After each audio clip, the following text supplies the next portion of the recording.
No, ostatnio powiedzmy, że myślałem na temat tej mojej całej twórczości na YouTubie i jakich serie prowadzę. Tak, prowadzę. No, więc w sumie doszedłem do wniosku, że koncept serii mi się trochę nie podoba z tym albumami Kaniego Westa i że trochę długofalowo nie ma sensu, żeby omówić każdą piosenkę z każdego albumu pojedynczo. Jak już to bym musiał zrobić jakieś zbiorowe podsumowanie i szybko omówić wszystkie albumy jako tier listę, co nie wiem, może w przyszłości kiedyś zrobię. Więc tak, porzuciłem już chyba praktycznie cały zmontowany film o Late Drake Station, bo nie podobał mi się.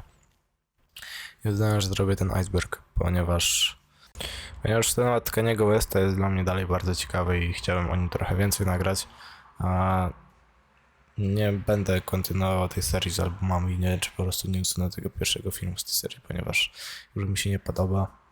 Ta trochę jest zjebanego we mnie. No nie wiem, wracając, no tak po prostu zrobiłem, powiedzmy, jakiś research. Znalazłem iceberg o Kanye Westie i chyba tyle. No to zaczynam. No właśnie kupiłem nowy mikrofon, więc możecie dać w komentarzu znać, czy słuchać jakąś zmianę jakości. No po prostu, czy lepiej brzmi.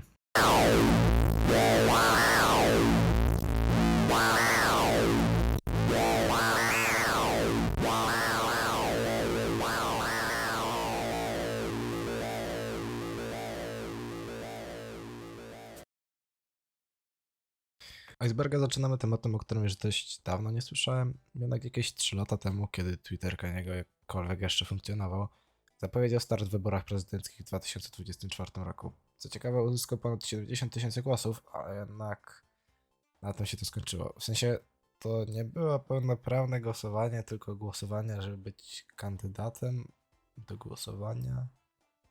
Ja nie wiem, trochę nie rozumiem z tego systemu głosowania w USA.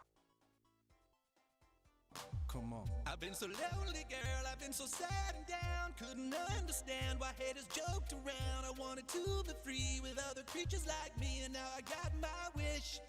Cause I know that I'm a gay fish. Ta, właśnie o tą piosenkę chodzi.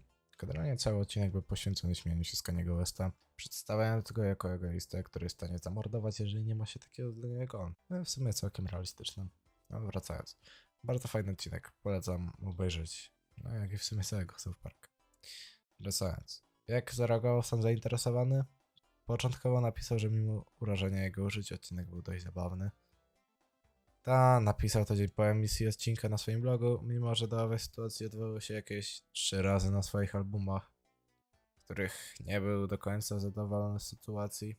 Co ciekawe, po wydarzeniach z 2009 roku na gali MTV, o tym zaraz będzie więcej, stacja Comedy Central puściła ten sam odcinek o Kanye Westie jakieś 3 razy, napędzając falę hejtu na rapera.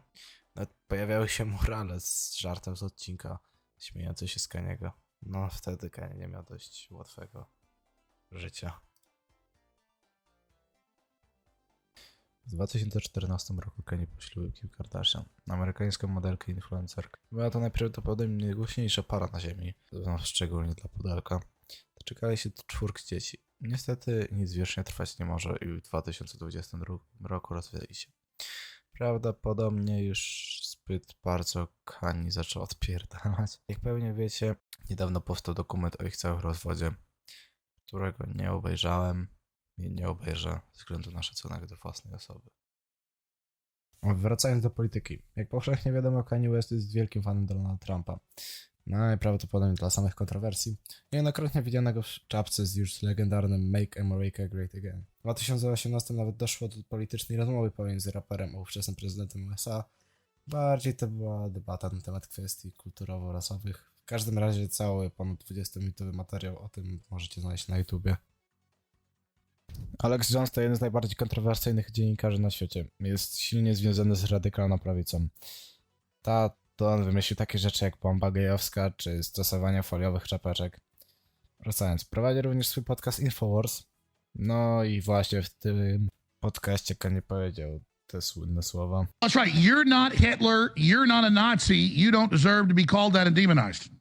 Well, I see good things about Hitler also.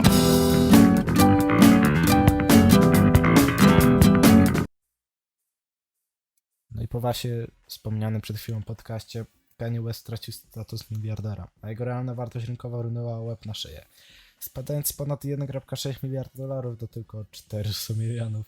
Było to spowodowane utratami kontraktów z wielkimi markami. Wszystkie marki, które zerwały współpracę z Kanye, to Adidas, Gap, Balenciaga, JP Morgan Chase, MTC, Rest in Peace dokumentu Kanye, CAA, Foot Locker, TJ Maxx, Christie's, Real, czy też nawet kancelaria prawa, z którą pracował od 2007 roku, więc życie nie było najłatwiejsze dla Kanyeusza pod koniec ubiegłego roku.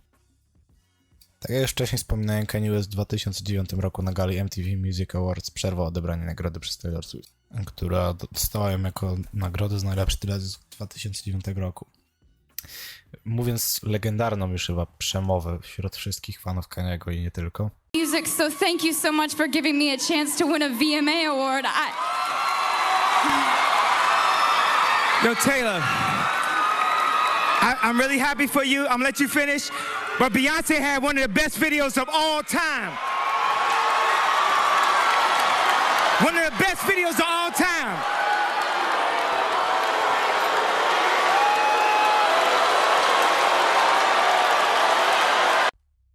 Jednak po ponad 5 latach od tego wydarzenia Kanye sprostował w końcu, o co chodziło w tym przerwaniu i dlaczego to zrobił. Nawet teraz Bóg daje mi instrukcje, co robić. Jeżeli nie chciałby, żebym wybiegł na scenę mówiąc, że Beyoncé miał najlepszy teledysk, nie ustawiłbym mnie z przodu, siedziałbym z tyłu. Mówiąc szczerze, przed nagraniem tego iceberga próbowałem bronić Kanye, choć w niektórych kwestiach.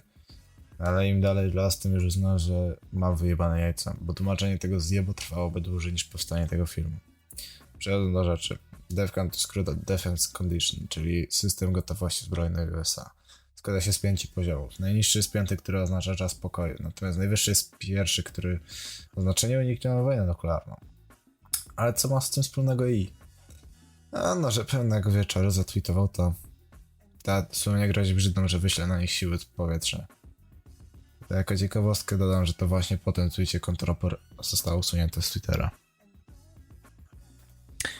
No i mamy swojego asa w rękawie wymówek. Bipolar. Otóż w 2018 roku Kanye otwarcie przyznał, że ma chorobę dwubiegunową. To jest, powiedzmy, ma dwie twarze, tą dobrą i tą złą. Jego album dosłownie ma na okład I Hate Being Bipolar, It's Awesome. I generalnie cały album opowiada o swoim życiu z tą chorobą. Wracając jeszcze do tematu Taylor Swift. Według fanów Kaniego to właśnie dzięki już wcześniej wspomnianemu wtargnięciu na scenę przez Westa Taylor osiągnęła taki sukces w branży muzycznej. Czy to prawda, czy też nie, nie mi to oceniać. Sam Kanye uważa, że to on stworzy Taylor, nagrywając dosłownie całą piosenkę o tym. No, nieważne, która strona ma rację, uwielbiam walki Swifterek z fanami Kaniego na TikToku. Amber Rose to amerykańska modelka znana z tego, że była dziewczyną Kaniego od 2008 do 2011 roku. Ta to dzięki temu związku dostała kontrakt z m.in. nowojorską agencją modelingową Ford Models. Jak to na związki celebrytów przystało, nie mogło się obejść bez dram wokół pary, nawet 10 lat po rozstaniu. Jako ciekawostkę dodam, że Kanye i Amber poznali się na planie teledysku Put On. Kolejną postacią w tej telenoweli jest Bianca Kenzori. No ona. I uwaga, to nie jest modelka. Przynajmniej nie było nią przed poznaniem z raperem. Jest ona projektantem architektonicznym czy coś. Ale w końcu nie modelka. W każdym razie para ożeniła się 2 miesiące po rozwodzie Kim Kardashian a Westem. Więc no nie ukrywając dość szybko. Dodałem teorię, że Kanye wybrał Biankę ze względu na podobieństwo do swojej byłej żony. Ale opinie na temat tego zostawiam wam. Temat w sumie powiązany z poprzednim podpunktem, bo odbył się jakieś 3 tygodnie temu. I właśnie Bianka brała w tym udział. W skrócie, para była na wakacjach we Włoszech, dokładnie w Wenecji, gdzie na jednej z łódek uprawiali seks. No i uchwycono dupę Kaniego podczas tego. To jest cały podpunkt. Śmierć matki Kaniego jest dla fanów swoistym kamieniem milowym w karierze jej. To jest m.in. dzięki jej śmierci powstał 88 and Heartbreak. I generalnie od tego czasu West trochę zmienił swoje zachowanie i styl bycia. Tak jak już wcześniej wspomniałem, Kanye miał współpracę z Adidasem, dzięki której wypuścił swoje już legendarne Easy. Pierwszy pokaz miał miejsce w lutym 2015 roku i łącznie powstało 7 kolekcji ubrań zaprojektowanych przez rapera. Let me show you right now before you give it up.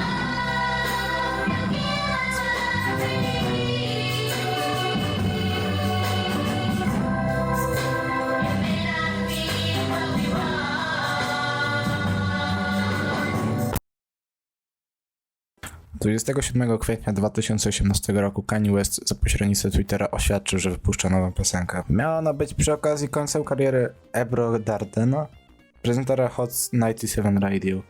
Napisał to 3 dni po rozmowie na temat powiązań rapera z Donaldem Trumpem i jego rzekomym uzależnieniu od opioidów. Legendarna piosenka brzmiała tak. Boopity scoop, scoop-dee whoop, whoop-dee scoop-dee poop, poop-dee scoop-dee, scoop-dee whoop, whoopity scoop whoop poop, poop-dee whoop scoop, poop, poop, scoop-dee whoop, whoop-dee scoop, whoop-dee scoop poop. Warto dodać, że to była pierwsza muzyka od The Life of Pablo, co w tamtym czasie stanowił już odstęp 3 lat pomiędzy The Life of Pablo a tym tweetem, więc hype był przeogromny, a Kanye zrobił to, co Kanye robił najlepiej.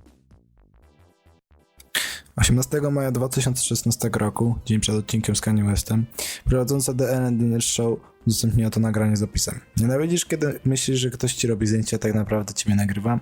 Poczekajcie, co Kanye West ma do powiedzenia jutro. Nagranie było od razu memowane, jednak swoisty renesans memowy nastąpił dopiero niedawno, jakoś 2 lata temu.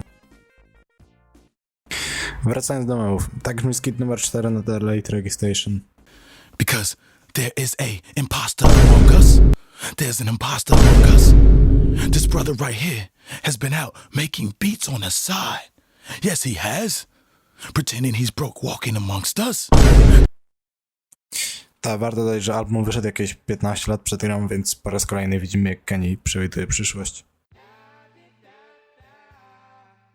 Przemowy Westa są jednymi z popularniejszych rzeczy związanych z całą ceremonią rozdania nagród Grammy. Zresztą sami posłuchajcie.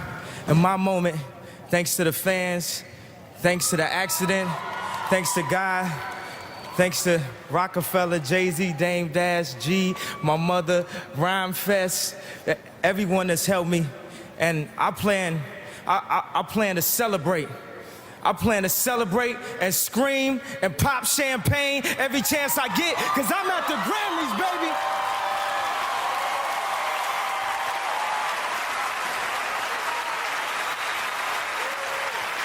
I know everybody asked me the question. They wanted to know what kind. I know he's gonna wild out and he's gonna do something crazy. Everybody wanted to know what I would do if I didn't win. I guess we'll never know.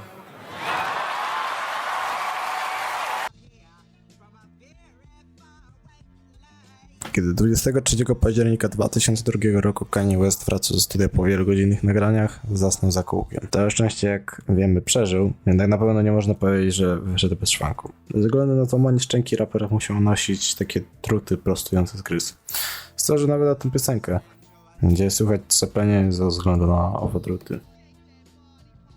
Jeden z najgorszych freestyli, jakie w życiu słyszałem. No zresztą sami ocencie, czy jest dobry. I can make shit rhyme. I can make shit rhyme if I'm feel like, even if I don't. So I just might not, cause I don't want to. And I'm just gonna freestyle for the first time with a freestyle that don't even go together. Oh. No rhymes. That's my new shit. Nothing rhymes. How that sound? Uh-oh. Wow. You ain't got the answer, Sway. I can say it all night. That's the next one. You ain't got the answer, Sway.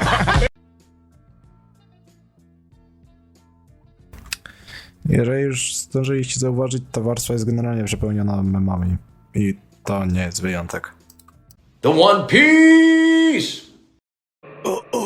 The One Piece is real! Can we get much higher? So high.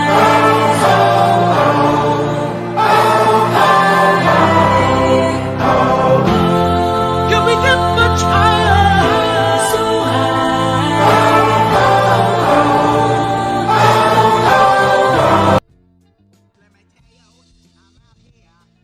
Jak już wiadomo, Kanye bardzo lubi Donalda Trumpa. Jednak co z innymi politykami? No, sytuacja trochę inaczej wygląda. Po huraganiach Katrina Kanye West krytykował ówczesnego prezydenta USA George'a Busha za niewystarczającą pomoc czarnym obywatelom, mówiąc: Before even giving a donation, so now I'm calling my business manager right now to see what is the biggest amount I can give, and just to imagine if I was down there, and those are my people down there. So anybody out there that wants to do anything that we can help with the setup, the way America is set up to help the poor, the black people, the less well off as slow as possible. I mean, Red Cross is doing everything they can. We already realize a lot of the people that could help are at war right now, fighting another way, and they've given them permission to go down and shoot us. And subtle, but in even many ways more profoundly devastating, is the lasting damage to the survivors' will to rebuild and remain in the area. The destruction of the spirit of the people of southern Louisiana and Mississippi may end up being the most tragic loss of all. George Bush doesn't care about black people. Ciekawe, George Bush odpowiedział Kaniemu, co prawda używając zwykłej polityckiej gadki, no ale jednak odpowiedział, zaprzeczając zarzutom i oskarżając Kaniego za to, że posądził go o rasizm, coś takiego. No generalnie nic ciekawego. W 2020 roku Westowi jak zwykle coś odjebało i tym razem chciał się zbuntować na branżę muzyczną. Więc co Kanye zrobił, by pokazać swoje niezadowolenie? Naszał na swoim nagrodę Grammy.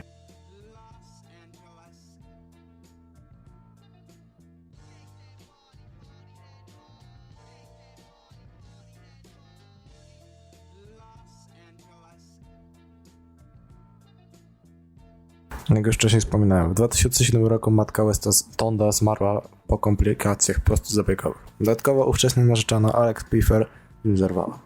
Każdy człowiek po takich dwóch bombach potrzebował odreagować nad czymś. No i tak powstało 808 and Heartbreak. 808 wzięło się od nazwy jednego z kompresorów, które były użyte podczas kręcenia albumu.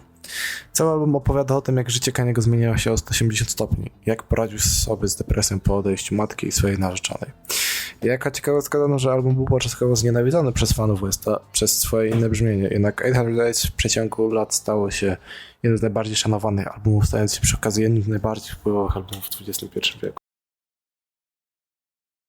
Good Music, Getting Out Our Dreams to wytwórnia muzyczna założona w 2004 roku przez Kaniego. Wydała takie płyty jak Man on the Moon, The End of the Day, Kid Cudiego, Fear of God 2, Let Us Pray, Pusha T czy Jesus King Kaniego Westa. Dropout był znak rozpoznawczy Kaniego w latach 2004-2007. Została ona stworzona na potrzeby trylogii pierwszych albumów Westa i była wzorowana na starej maskotce z dzieciństwa czy coś takiego. Na potrzeby Graduation została przeprojektowana przez Takeshiego Murakami. No, wygląd misia miał przypominać, jakby żywcem był wzięty z jakiejś mangi. PM, Fortnite balls, I'm gay, I like boys, I kidnap autistic kids, little Mosey is watching, T-Rex, I'm EDP, big, Kanye West, me, lemon pepper shrimp, bro ain't no way, casket, poop, I'm EDP's cupcake, Kim cheated. W lipcu 2021 roku album Donda został oficjalnie zapowiedziany. W celu promocji płyty odbyły się 3 listening party. W sumie ten obrazek genialnie obrazuje, co się wtedy działo. Od genialnych aranżacji na scenie do przekładania dat albumu kilkukrotnie. W sumie lepsze wyjaśnięcia macie w tym filmie, bo to nie jest czas i miejsce, żeby opowiadać o całym tym rolloutie.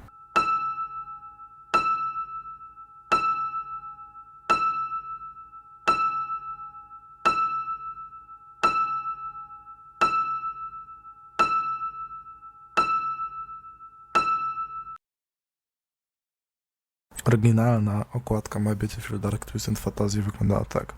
Jednak myślę, że taka okładka nigdy nie była nawet wysłana do produkcji. Czemu? 17 października 2010 roku Kanye zatweetował, żaląc się, że jego okładka z najnowszego albumu została zbanowana. Jednak jego wytwórnia wydała oświadczenie, że owszem, nie podobała im się nowa okładka, ale od początku mówili wyraźnie, że w razie czego będą bronić Kaniego. God advise you, I kill myself, made a 15 września 2007 roku, jednego dnia wyszły dwa najlepsze rapowe albumy 2007 roku. Cards 50 Centa i Graduation Kaniego. Nie był to piw, jaki znamy z konwersji raperskiej, ale bardziej śmieszna sprzeczka. To jest, oboje wypuszczali swoje trzecie studyjne albumy, oboje byli piekielnie popularni i oboje wypuszczali w podobnym terminie. Jednak ten ostatni punkt można w sumie wywalić, bo Kanye specjalnie przełożył premierę swojego albumu, by go wydać w ten sam dzień co 50 Cent. Kanye ostatecznie wygrał tę walkę, sprzedając ponad 200 000 albumów więcej. Antony Fentano to amerykański krytyk muzyczny prowadzący kanał The Needle Drop. Często jego opinie są dość kontrowersyjne i jeżeli czasem jego opinie mogą podlegać dyskusji, to ocena Mike Beautiful Dark Twisted Fantasy jest po prostu głupia. 6 na 10. Taką ocenę przydzielił jednym z najlepszych rapowych albumów wszechczasów Fentano. Jako ciekawostkę dodam, że jest to najbardziej zdislajkowany film na jego kanale. No, widzę teraz, że zrobił remake swojej recenzji po prawie 10 latach. Na pewno przemyśl swoje... Kurwa mać, no. Po incydencie z 2009 roku Je był znienawidzony. Zbanowany z Hollywood. Wszystkie gazety trąbiły o nim, no i ogólnie był wymazany z życia publicznego w tamtym czasie. W okresie po incydencie, a przed wypuszczeniem My Beautiful Dark Twisted Fantasy, no dokładnie nie wiadomo, wyruszył w World Tripa. I to właśnie najprawdopodobniej Ewa Pani nagrał tę piosenkę. Nie jest do końca jasne, o czym jest Never See Me Again. W sensie, czy Kaniemu chodzi o zakończenie kariery muzycznej, czy o zakończenie własnego życia. Jako ciekawostka dodam, że wyciekły łącznie 3 wersje Never See Me Again, z czego najnowszy leak miał miejsce w maju tego roku. Pewnie kojarzycie teledysk The Runaway. Jeżeli wpadliście do mojego rozstrzenia go do półgodzinnego filmu krótkometrażowego, to muszę was zasmucić, bo Kanye już na to wpadł i to zrobił. I tak właśnie powstał Runaway Movie. Chociaż jest to bardziej muzyka złożonych z różnych utworów My Beautiful Dark Twisted Fantasy, Dark Fantasy, Gorgeous, All of the Light, Devil in the Dress, Runaway, Hell of the Life i Blame the Game. Film jest bardzo fajny i polecam go wam obejrzeć w wolnym czasie. Zastanawialiście się kiedyś, czemu zawsze mówi się o trylogii albumów, kiedy na Spotify'u jakby jest napisane, że są 4? To nie jesteście sami, bo ja się teraz zastanawiam. Wracając, Lake Orchestration to zwykłe nagrania z koncertów i tyle. Kanye 2049 to projekt artystyczny youtubera Toasty Digital. Jest to organizujące się w naszym świecie, ale w 2040 roku, po tym jak Kanye zniknął na 20 lat. Ziemię totalnie rozwaliło globalne ocieplenie czy coś. Ciekawszą częścią jest jednak strona internetowa, która po wpisaniu hasła Graduation daje nam dostęp do witryny przypominającej starego Maca. W poszczególnych folderach możemy zobaczyć różne remixy artysty. No generalnie fajna stroka, bardzo wam polecam ją zobaczyć, przesłuchać mixtape'u Kanye 2049. Hey, good morning, Kanye. Shut the fuck up. Jakieś 2-3 lata temu wypłynęło nagranie ze studia, gdzie właśnie Tyler, the Creator wraz z Kanye Westem pracują nad Come to Life. Jednak po wyjściu Donty w sierpniu 2021 roku po Tylerze na Come to Life nie było ani widu, ani słuchu. Dopiero po wyjściu wersji Deluxe, jakieś 2 miesiące później, znalazła się ta wersja, w której w niektórych momentach ma Tylera w tle. Przecież 100% to nie jest potwierdzone, czy to w ogóle jest Tyler, the Creator, ale tak na jakieś 98,5% jest to właśnie on. Really come to life. Make it all come to life. Make it all come to life. Praying for a change in your life. Well, maybe it's gonna come tonight. TurboGrafx 16 to konsola wydana w 1987 roku. Jednak czemu wspominam o niej? Bo to również nazwa anulowanego albumu Westa. TurboGrafx 16, tak dosłownie ten album się miał nazywać TurboGrafx 16. Oryginalnie miał być wydany w lato 2016 roku, zaraz po The Life of the Pablo. Jednak z nieznanych powodów został anulowany. Dog, advise you, I wouldn't feel myself. Dog, advise you, I kill myself. Sunday Surface Choir to chór Kaniego Westa stworzony specjalnie na potrzeby albumu Jesus King. I w sumie na to mógłbym skończyć, ale jako ciekawostkę dodam, że Kanye nawet dostał pozew od swojego własnego zespołu za to, że nie wypłacił im pieniędzy. Na utworze Telekinesis Utopia oryginalnie zamiast Futura miał być właśnie Kanye.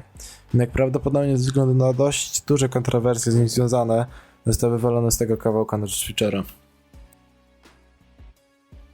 Jakieś 2 miesiące temu miał miejsce prawdopodobnie największy leak muzyki Kaniego w historii. Prawie 53 GB samej muzyki. Dla porównania do całego tego filmu to jakieś 3 GB. Zostało udostępnione w sieci. Dzięki screenom możemy zobaczyć, że Off the Grid miało być nawet 4 wersje, a wiele piosenek nie pojawiła się w ostatecznej wersji Dondy.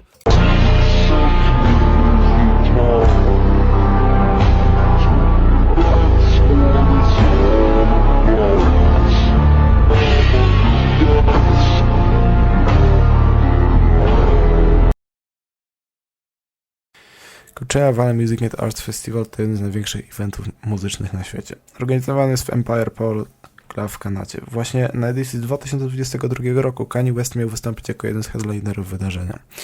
Jednak jak zwykle coś nie pykło i w ostateczności Kanye nie wystąpił. Od razu chcę zaznaczyć, że nie miało to nic wspólnego z jego wypowiedziami o Hitlerze, bo wywiad miał miejsce w grudniu, a festiwal odbył się w kwietniu.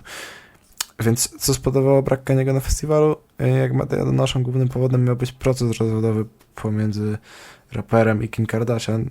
Jakaś ciekawostka, że Kanye odmówił udziału w festiwalu jakieś 10 dni przed samym eventem.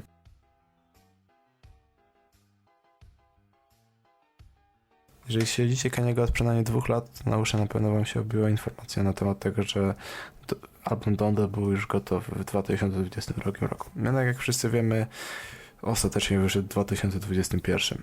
Wracając, oryginalna okładka wyglądała tak i czemu to musiał zmieniać? Przysięgam, ten prosty obrazek wygląda 100 razy lepiej niż ten jebany kwadracik czarny. Nie, Ray West nie grał w żadnym filmie Marvela, za to też był Czarną Panterą, ale od początku.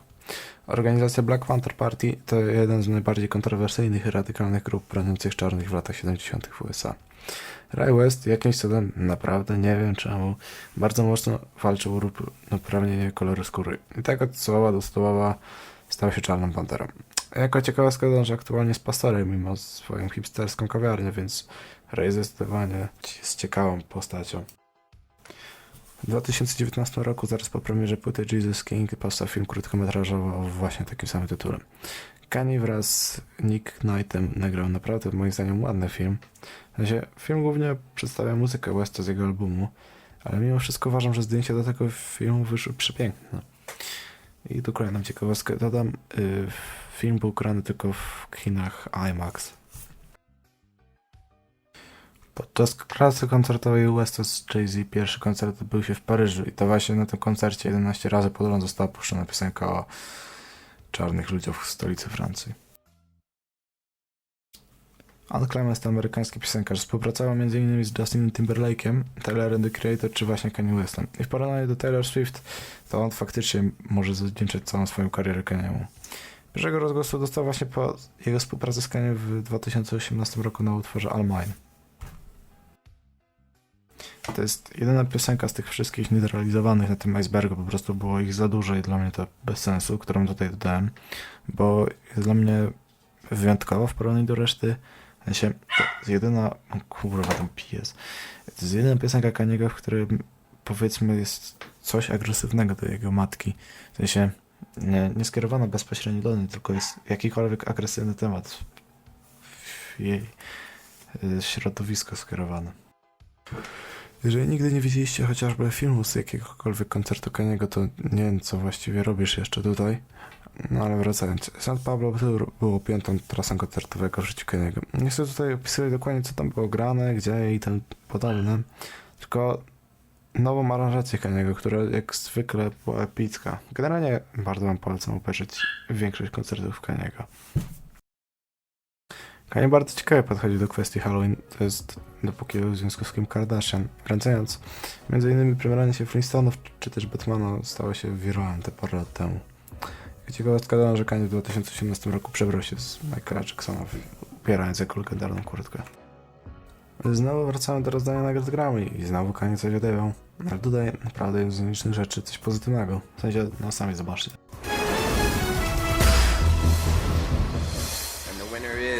Morning phase back.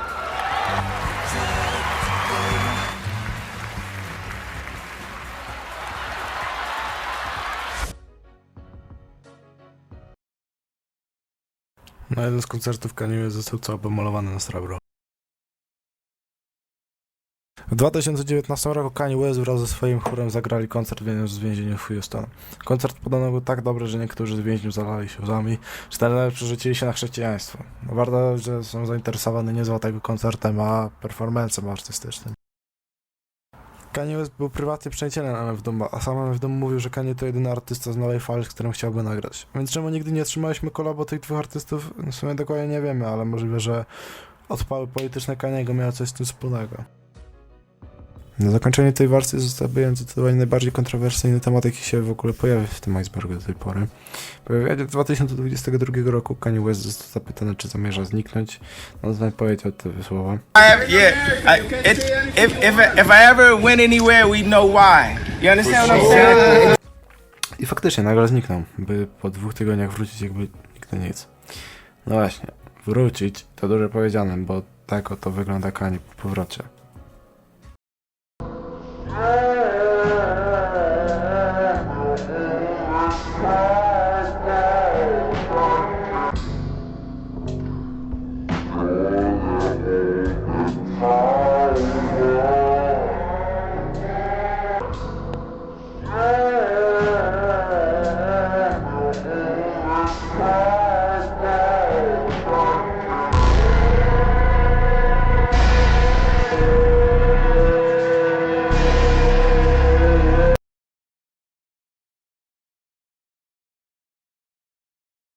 Były prezydent Stanów Zjednoczonych Barack Obama nazwał Kaniego dupkiem. Po raz pierwszy przed wywiadem w 2009 roku po incydencie z Taylor Swift.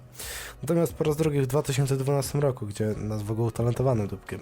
Więc jakiś tam awans w oczach Obamy jest. The young lady seems like a perfectly nice person. She's getting her award. What's he doing? Why would he do that? He's a jackass.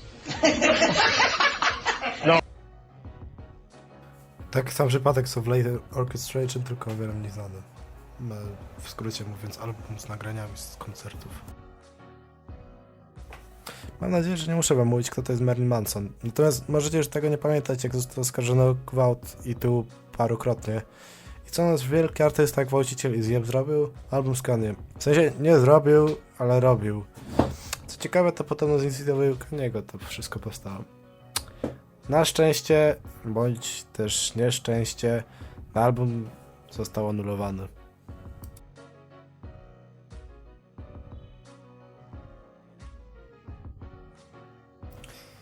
Chyba to chodzi o piosenkę z 2015 roku z Tylerem The Creatorem, no ale nie wiem w sumie czemu to jest tak nisko. Jako ciekawostkę dodam, że oryginalnie Smackers miał być jedną z piosenek na Watch the Throne. To może odchodź. Northwest to jedna z córek Kaniego, o której ostatnio jest dość głośno. Dlaczego? No bo na Halloween przebrała się za stare ubranie swojego ojca. No i tutaj muszę przyznać, że na przykład strój mi się z Graduation jest naprawdę ładny. Jako ciekawostka dodam, że wszystkie filmy zostały wystawione na TikToka Kim Kardashian. Jak już pewnie wiecie, Drake i Kanye nie przypadają ze sobą, ładnie mówiąc.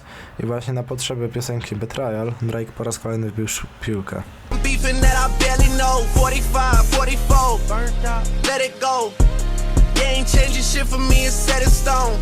A Kanye wstawił na Instagrama tego screena. W sumie to bardziej wygląda na shitpost niż w autentyczny screen, no ale chuj.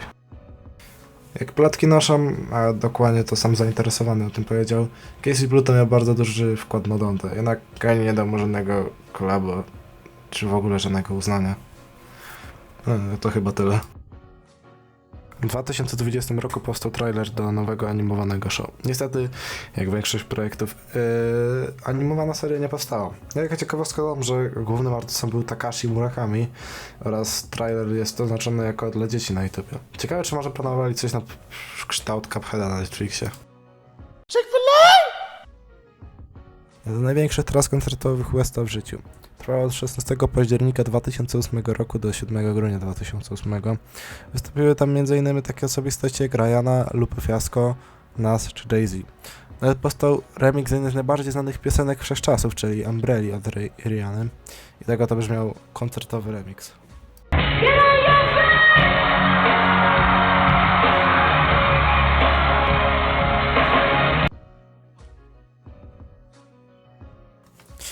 Przed przed tym jak Rick Rubin zaczął współpracować z Kanye Westem nad Jezusem, album kompletnie inaczej wyglądał. Nie wiem dokładnie jak, ale podobno trwał prawie 3 godziny i większość była śpiewana. W sumie to właśnie Rick Rubin jest nazywany osobą, która trowała Jezusa i dzięki temu Jezus brzmi no dość niekonwencjonalnie i zapisał się w historii. Ten podpunkt jest dość skomplikowany, bo wszystko roznosi się o ten plakat, gdzie wówczas 17-letni Kanye West miał występować jako nowy, lokalny 17-letni artysta, ale tutaj zaczyna się najlepsze. Owy koncert nigdy nie miał miejsca. Przynajmniej tyle co wiadomo. Ale od początku. Mamy 0 dowodów na to, że taki koncert się kiedykolwiek odbył. To jest 0 zdjęć, 0 filmów z tego wydarzenia. Po drugie, po raz pierwszy w historii temat został poruszony 25 lutego 2016 roku na jakimś losowym Facebooku. No i w sumie najważniejsze, sam Kanye powiedział, że nigdy takiego koncertu nie było. Więc podsumowując, Kanye nic nie ma wspólnego z Tupakiem, ten plakat to fotomontaż. Pewnie wiecie, że Kanye współpracuje głównie z Adidasem, jeżeli chodzi o buty. Pewnie jeszcze mniejsza grupa osób wie, że stworzył też jedną parę z Bape'em, które są bardzo ładne poza tym. A zapewne garstka osób na świecie wie o tym, że w ogóle powstał Yeezy, ale z Nike'em. Tak, jest to jedyny model Yeezy wydany z Nike'em. Na dzień dzisiejszy kosztuje małą kawalerkę w Malborku.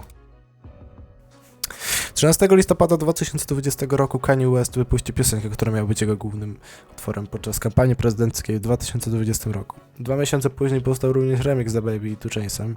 To właśnie przez tego pierwszego gadka piosenka została usunięta z wszystkich streamingów. Tutaj warto by przytoczyć, co The Baby tak właściwie zrobił, bo w sierpniu 2021 roku po jednym z koncertów wygłosił taką oto przemowę na temat osób LGBT+. You didn't show up today with HIV, AIDS, any of them deadly sexually transmitted diseases that'll make you die in 2-3 weeks. Put a cell phone light in the air. Lady, if your pussy smell like water, put a cell phone light in the air. Fellas, lights up. Fellas, if you ain't sucking nigga dick in the parking lot, put your cell phone lights in the air. Let's be real about this shit. Yeah, keep it fucking real. Some of y'all niggas suspect as a motherfucker. Let's be real.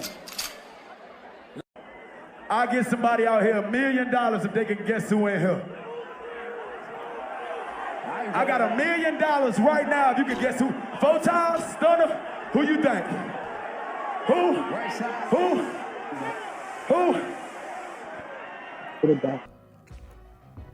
I właśnie przez to Kanye usunął jednocześnie remix i oryginał Nach.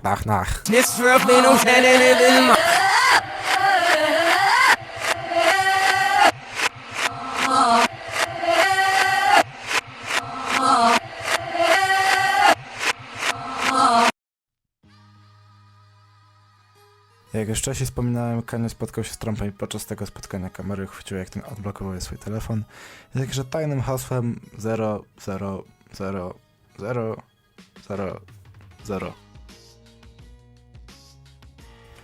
Kiedy w 2012 roku zaczynano pracę nad Jezusem, album oryginalnie miał mieć nazwę Thank God for Drugs. Dzięki tym likom wiemy też, że album miał mieć ponad 3 godziny, jak już wcześniej wspominałem.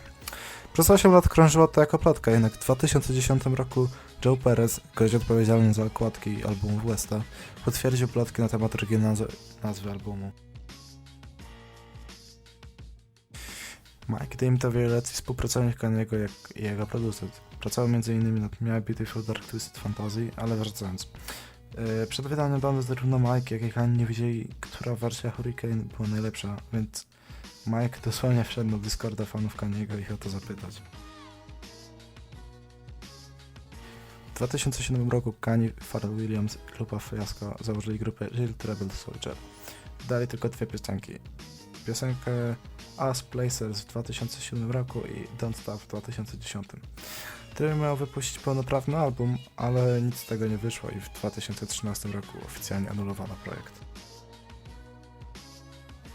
Myślę, że w tym podpunkcie chodzi o nienawiść fanów do Rick Rubina. Ten wykasował większość 3,5-godzinnego Jezusa, zostawiając nam tylko to, co mamy. Jednak myślę, że może i to nawet lepiej, patrząc na to, jak niektóre niewydane piosenki Kaniego są słabe i niedokończone. W 2010 roku pała Kaniego została dedykowana. Niestety, bądź też nie mamy już dostępu do żadnych archiwów tego zdjęcia. Jaka ciekawostka, że to właśnie o tym Kanye śpiewa w Runaway. Kiedy Kanye miał 12 lat, poprosił swoją matkę $20, żeby móc pójść do studia i nagrać swoją pierwszą piosenkę o tytule Green Eggs and M. Czyli tak, Oficjalnie pierwsza piosenka Kaniego to jest Media, no ale tutaj macie wywiad, gdzie gada o tym. At the ripe old age of 12, he convinced his mother to give him $25 to record his first song, Green Eggs and Ham. It went a little something like this. Go, go, go. I remember that was one of the songs that we really liked, and we would try to go record at places because this was going to be our big record. Well, little did I know that we would drive up in front of somebody's house and go down into a basement where the microphone was hanging from a clothes hanger from the ceiling. And, you know, they did 1 take, 2 takes, 3 takes. Kanye wasn't at all put off by it. He was very excited and happy to be there. W końcu jakaś Coachella, na której Kanye się pojawił. No ale wracając. Występ Kaniego z 2011 roku jest uznawany za jeden z najlepszych koncertów w historii tego festiwalu, ale w sumie co się dziwić, jak jedną z aranżacji macie w tle. Jak dobrze wiecie, Donda jest albumem bez przekleństw. Jednak nie zostało napisane jako family friendly, tylko ocenzurowane już po nagraniu. Na przykład w rolach przekleństwa są po prostu wyciszone. Niektórym fanom to przeszkadzało i jeden z użytkowników Reddita na własną rękę zrobił wersję nieocenzurowaną. Muszę przyznać, że naprawdę mu dobrze wyszła i jakbym nie wiedział, że jest to przeróbka fana, to bym naprawdę pomyślał, że to oryginał.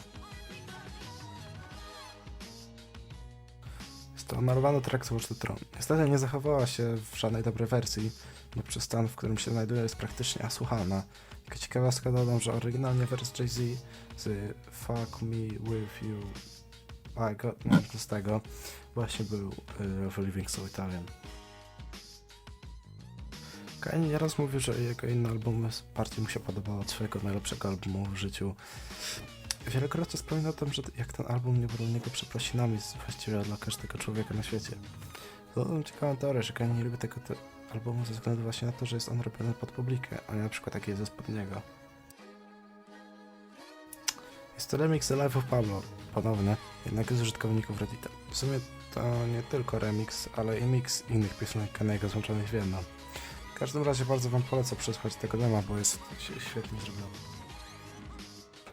Ten temat jest dla mnie tak abstrakcyjny, że nie da się tego opisać słowem. Brockhampton to grupa raperów i czemu oni się znajdują w tym icebergu?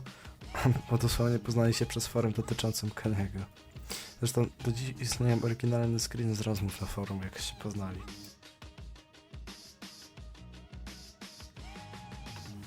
To wersja robocza My Beautiful Dark Twisted Fantasy. Wypłynęła do internetu przez na konto Hype Williamsa, gdzie był zip o nazwie Record for Hype. Niestety zip był zabezpieczony hasłem.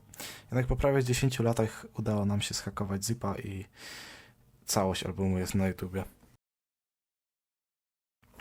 Jeżeli kiedykolwiek zastanawialiście się, o co właściwie chodzi w tym wersie, to dosłownie kuzyn Kaniego ukradł jego laptop. No ale od początku. No może nie dosłownie ukradł, ale dostał MacBooka od Kaniego. Tylko jest pewien szczegół, bo raper zapomniał pousuwać paru swoich intymnych plików z tego lapka i jak właśnie kuzyn zaszantażował Kaniego na bagatela $250,000, by nie wysyłać jego sekstaśmy w świat.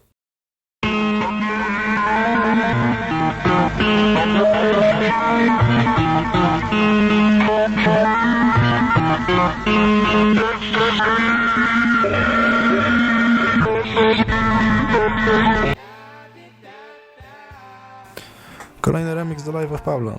Nie wiem naprawdę, co ludzie mają z tym albumem. W każdym razie album składa się z 4 piosenek. Ultra White Wall, Washed Up, Father Scratch My Head Part 3 i Fate 2. Każdy z tych piosenek trwa po 20 minut. Album zrodził się przez scenę użytkownika 4chana, który co noc śnił o tym, jak Kanye wydaje właśnie taki album składający się z jego leków i domysłów na tematy religijne. Ale szczerze, mix jest bardzo dziwny i mi się osobiście nie podoba. Jest momentami, bym powiedział, straszny. Wiedzieliście o tym, że No More Parties in LA ma już 13 lat? Ja też nie. No od początku. W 2010 roku podczas sesji do My Beautiful Dark Twisted Fantasy, wtedy jeszcze znanego jako Good As Job, Kanye nagrał cały refren i całą swoją zwrotkę do wspomnianej piosenki. Jeżeli to prawda, to beat miał już powstać w 2004 roku, jednak ze względu na jego dość nowoczesne brzmienie, miały to z przymrużenia oka. Znaczy, że znalazłem 2 informacje na ten temat w internecie. W 2016 roku Kendrick dograł się do No More Parties in LA, a resztę już znacie. W Ultralight Beam, mniej więcej w pierwszej minucie 50 sekundzie słychać flashback z CSGO. Flashbang.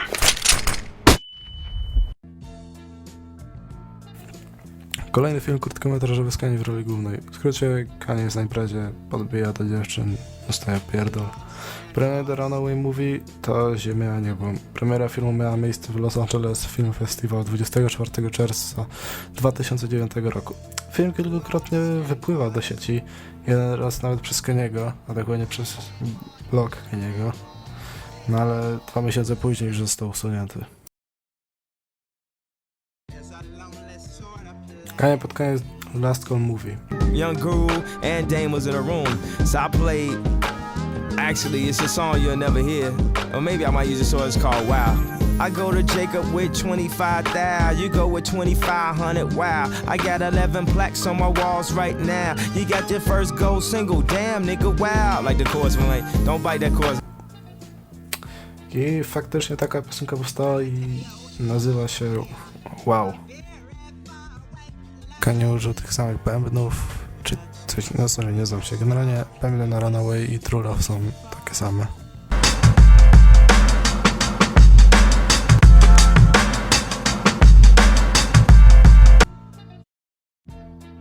Jeżeli myśleliście, że nie można nie wypuścić gotowego teledysku, bo masa osób była w to zaangażowana i duże pieniądze były w to wliczone, to chuja wiecie. Kanye wypuścił prawie 20 teledysków i m.in. The Life of the Party, Spaceship czy TurboGrafx 16, więc tak, można nie wypuścić piosenki, albumu z tą piosenką, jak i teledysku do tej piosenki. Moim zdecydowanym faworytem jest teledysk The Champion, ponieważ strasznie przypomina reklamy z przełomu 2009 do 2011 i wygląda się zajebiście. Album Good As Job miał wyjść aż 3 razy. Oryginalna jako ostatnia część szkolnej trylogii w 2008 roku, krótko przed rozpoczęciem pracy nad 8 Ways and Heartbreak. Drugi raz jako oryginalna nazwa dla My Beautiful Dark Twisted Fantasy i trzeci raz w 2018 roku, kiedy Good As Job miał być albumem zrobionym wraz z Chance the Rapperem. Jedyne informacje, które wiemy, to album miał mieć 7 tracków oraz feat. All 7 Not Stone Bubble. Wiedzieliście o tym, że Kanye współpracował z Eminemem już w 1999 roku? No, Kanye stworzył masę bitów dla Matt the Rappera, między innymi tą stworzył praktycznie cały Darren Why Matt. No i tu dochodzimy do współpracy. W 1999 roku Matt the Rapper i Eminem wypuścili Stir Crazy i tak, Kanye produkował beat pod ten kawałek, więc pierwsza współpraca Eminema z Kanye miała miejsce już w 1999, a nie w 2011. Mam nadzieję, że ten podpunkt oryginalnie miał być po prostu piosenką z Charlie Wilsonem. Myślę jednak, że autorowi chodziło o to, że Kanye nazywa wielu raperów swoimi braćmi. Takie zaszczyty ustąpiły m.in. Jay-Z czy Kid Cudi. Ciekawe to dodam, że to Jay-Z jest jego dużym bratem. What's his name? It's Light Skin Ye. They want the light skin version. They want a George Floyd. They want a Virgil. They don't let me speak at the funeral. I saw 2, 3, 4, 5 white people not let me speak in front of none of y'all niggas and Drake, nigga. Hey, hold on, be quiet. Kanye nie jest szczególnie znany z ogromnych imprez i kontrowersji z nimi związanych, a na pewno jest znany z drugiej części tego zdania. Tym razem połączył te dwie rzeczy i na jego 46. imprezie urodzinowej serwowano sushi podawane na nagich modelkach. Pomijając problem moralny z jedzeniem surowej ryby, która leżała na nagiej kobiecie, to mogła nieść ze sobą wiele chorób, przez oczywisty fakt. Kanye został nazwany osobą, która uprzedmiotowuje kobiety i okropnym ojcem przez tą akcję, no ale w sumie to najlżejsze tytuły, jakie mu zostały przyznane. Oh my god! Wiedzieliście o tym, że Kanye robił gry wideo? W sumie nikt o tym nie wiedział, dopóki sam się tym nie pochwalił. W 2009 roku podczas wywiadu wspomniał, że jako 12-latek tworzył podkłady muzyczne do swoich gier wideo. I dosłownie pierwszą grą, którą zrobił Kanye, jest podróbka Mario Bros, gdzie głównym bohaterem był ogromny czarny kutas, a pluginy robiły jako duchy. I tak, Mario wchodził w duchy. Chodzi tu o to, że wraz ze śmiercią Dondy Kanye zmienił się o 180 stopni, a symbolicznym odzwierciedleniem jego przemiany było przysłowiowe zabicie misia, który był na okładce 3 pierwszych albumów, żeby potem się ani razu nie pokazać. No może oprócz animowanej bajki Kids Ghost. Wiecie o tym, że Kanye nagra piosenkę z K-popem ZPM? No, w sumie też nie. JG, JYJ, koreański boys band założony przez Kim Jong-soo, Kim Yoonga i Park Yoo-hooya. I tak Kanye chyba już nagrał każdy możliwy typ muzyki na świecie. No, może oprócz techno. Tak, Kanye już kiedyś miał coś z austriackim malarzem, bo wersja demo I'm the God miała w sobie przemowę Hitlera pod koniec. W ogóle demo I'm the God brzmi okropnie, a wysiłkiem na torcie tego gówna jest właśnie Adar pod koniec. Podsumowując, cieszę się, że Kanye zmienił daną i ogólnie beat pod tą piosenkę, bo brzmiał okropnie.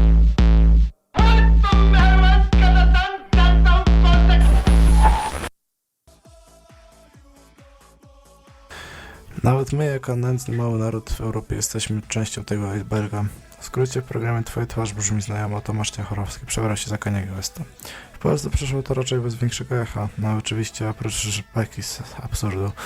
Ale jak swoje idioci w Ameryce to odkryli, to prawie im dupa pękła z tego powodu. No co ciekawe, to tylko pierwszy się to wkurwili.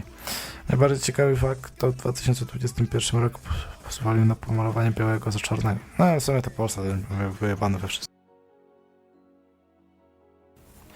W 2017 roku wypłynął nowy leak piosenki. Tangus, bo tak miał nazywać się ten track. Okazuje się być fanmade'em, na tyle dobrym, że masa osób do dziś kłóci się o jego autentyczność.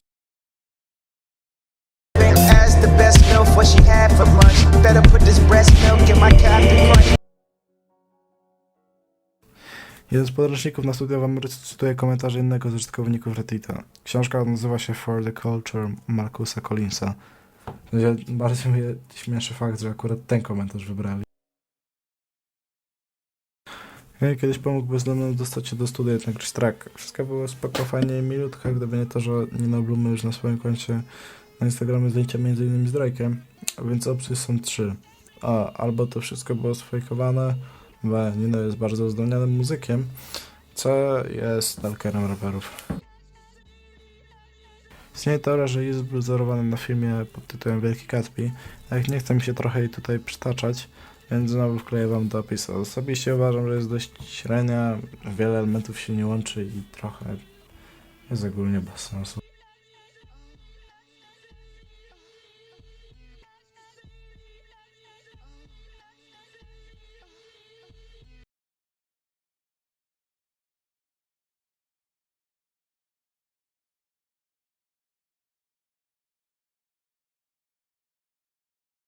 W 2016 roku po wydaniu Blonde Frank Ocean stworzył coś w stylu magazynu.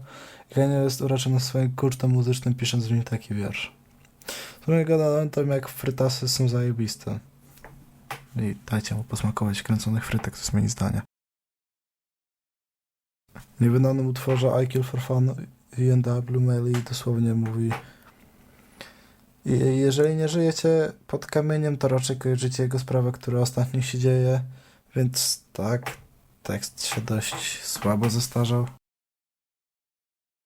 Jeżeli jakimś cudem dalej uznajecie Kaniego za w miarę poczytalnego człowieka, to chyba nie oglądaliście w ogóle tego iceberga. W przeciwnym razie jesteście idiotami. No ale wracając, Drake był dosłownie milimetry od wypuszczenia diss tracka na Kaniego, gdzie dosłownie opowiada historię o tym, jak Kanye chciał nazwać album Hitler, krzycząc i przekonując, że Adolf przecież też był artystą.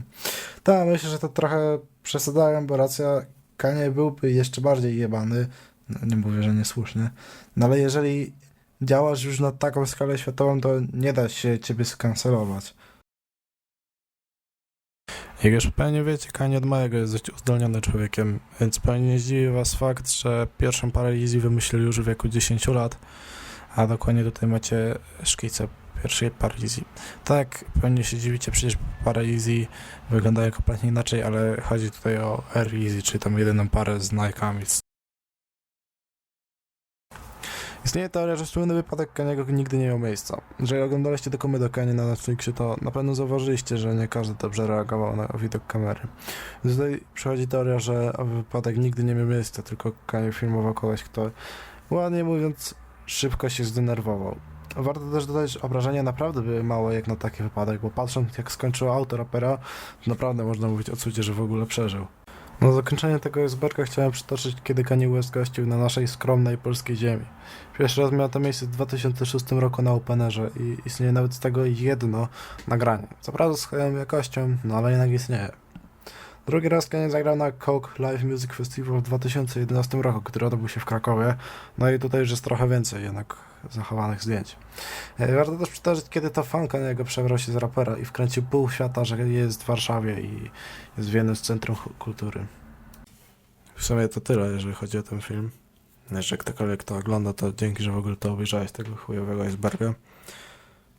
No i co? Chyba tyle. No nie chcę mi się dotykać kurwa Adobe Premiere Pro przez następny miesiąc.